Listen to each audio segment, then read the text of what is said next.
Hi everybody, this is Dan with Whit Leather, and I wanted to take a minute or two to show everyone how I handle leather straps.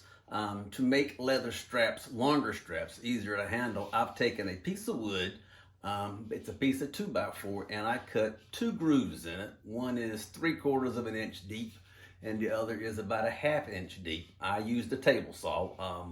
You could use any kind of saw maybe to saw the groove into leather, but the purpose of the piece of wood is to actually hold the strip of leather while you're doing the edges of it. And by doing the edges, I mean staining the edges, finishing the edges, and burnishing the edges. I like to stain and burnish mine so that they look nice and neat and clean when there is an exposed edge.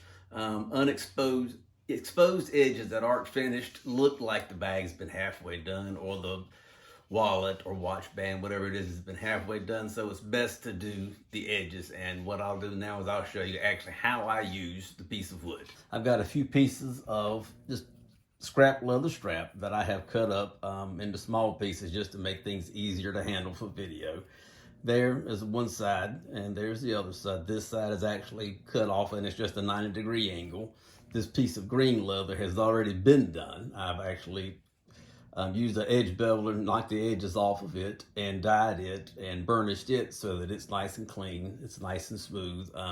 It's shiny. The camera may not be able to pick it up, but it is nice and shiny, so it is finished. So we're going to take these two pieces and do those. So the pieces of leather actually fit down inside of the groove like that, whether it be a small piece or it can be a complete strap that will fit down inside, whether it's a belt, a shoulder strap, or whatever the case may be. But the block of wood will hold the leather strap in place while you do whatever it is that has to be done to the edges, whether it's sanded, whether it's dyed, whatever the case may be. Sometimes I dye, most of the time I dye the edges and burnish them with some leather burnish to make the edges look nice and neat. Excuse me. So for these, I'm just going to take an edge beveler I have sitting out to the side, and this is a craft tool edge beveler, and I'm just going to knock the rough edge off of both sides of the piece of leather. So I'm just going to take it and lay it down.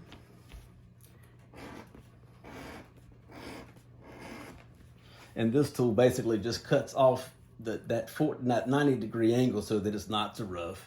And I'm just going to do both sides. So if it were a shoulder strap, it wouldn't be rough on your hands, it wouldn't pull your clothes, and it would just feel better. You can sand this, you can do a lot of things with it. I'm not going to sand it, I'm just going to put it on the block of wood, and I'm going to dye it. I have some dye markers I've made up. I mix my own dye with some burnish in it.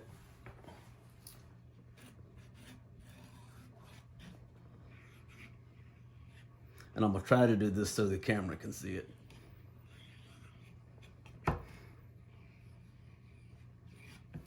And what this does is it actually just dyes the edge of the leather so that it's all the same color all the way around. And then I'm going to take a burnishing tool, which I have just one of the old woods ones. I wrapped it with leather so that it wouldn't roll away and it makes it easier to hang on to. And so I'm just going to take and burnish this edge. And it's the heat and the friction that actually burnishes the edge along with the chemicals that are in the dye. And they aren't harsh chemicals. They don't have a bad smell or anything. Most of the time it's just a form of wax with some dye. And so there you can see that edge is nice and finished. I can go over it again if I want it a little bit darker.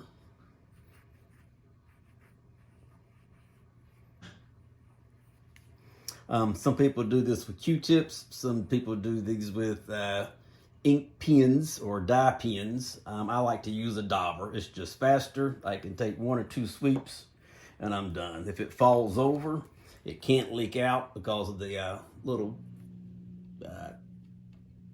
cotton ball in the end, I guess. And then if I go over it again,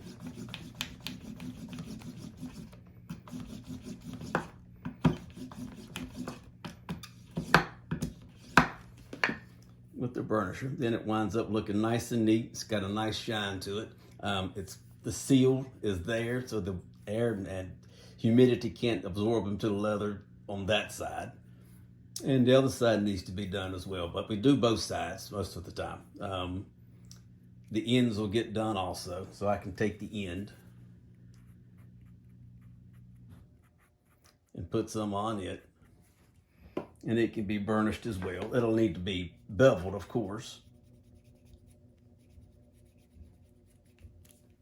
But it'll shine up too, but it needs to be beveled first. But that's the way it actually looks, and that's how we handle leather straps or leather belts, is with just a block of wood. Instead of having to hold it in your hand, because your hand will actually get cramps and it'll start to hurt after like 10 or 15 minutes of doing a 36-inch strap or 48-inch belt or whatever the case may be. So it's better to have just a block of wood. And I have mine cut to do harness leather. You can do thinner grooves to handle different thicknesses of leather. And this concludes our tutorial on how to use the block of wood to do straps. If you have any questions about the block of wood and how I made mine or how to make one for yourself, the edge beveler that we use from Craft Tools Pro, or the ink dauber that I used. This is just a generic dauber. I filled it with ink and some burnishing compound. Shake it up, it works perfectly well. Mine's just about empty, needs to be filled back up again. I don't leave it full. Leave us a comment below with your questions or comments, and we'll get back to you as soon as possible. Thanks a lot. Bye-bye.